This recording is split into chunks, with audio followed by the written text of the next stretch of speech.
અંદર ભારતનગર ની અંદર જે સોસાયટી છે, કૈલાસ સોસાયટી અને અંબે સોસાયટી, એમના પ્રશ્નોની રજૂઆત છે. તો આજે આપણે આવ્યા છીએ, તો આપણે સાંભળીએ એમના સ્થાનિકો છે, એમની શું રજૂઆતો છે મહાનગરપાલિકાથી.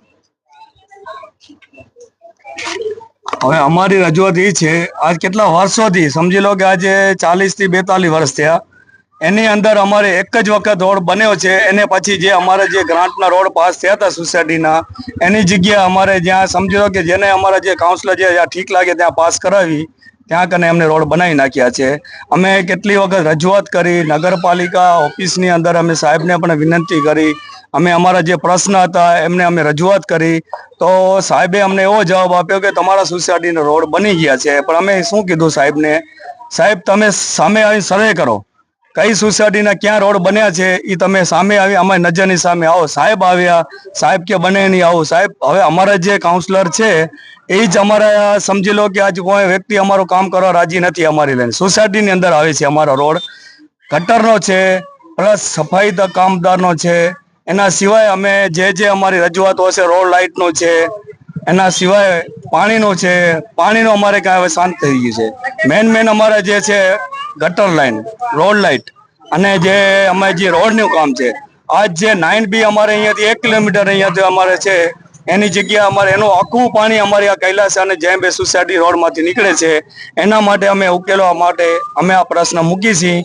એના માટે અમારી જે રજૂઆત છે અમારી પૂરી કરો, એટલે અમે અમારું જે અમારી રજૂઆત છે અમારી પૂરી થાય અને અમે શાંતિપૂર્વક રહી શકીએ. ધન્યવાદ. તો આપની શું રજૂઆત છે કે જે આ પ્રશાસન દ્વારા તમારું સાંભળી નથી? શું એ લોકોને તમે પહેલા રજૂઆત કરેલ છે અધિકારીઓને લેખિતમાં?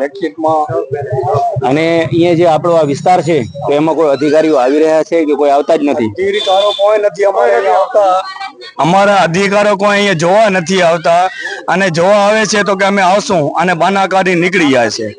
અને ટેમ આપે છે એ ટેમ ઉપર હાજર નથી રહેતા અધિકારીઓ. અને અમારે જે સોસાયટીના મેન જે અમારે જે કાઉન્સિલર છે અમને રજૂઆત કરી છે, છતાં અમને એ સરખો વ્યવસ્થિત જવાબ આપતા નથી.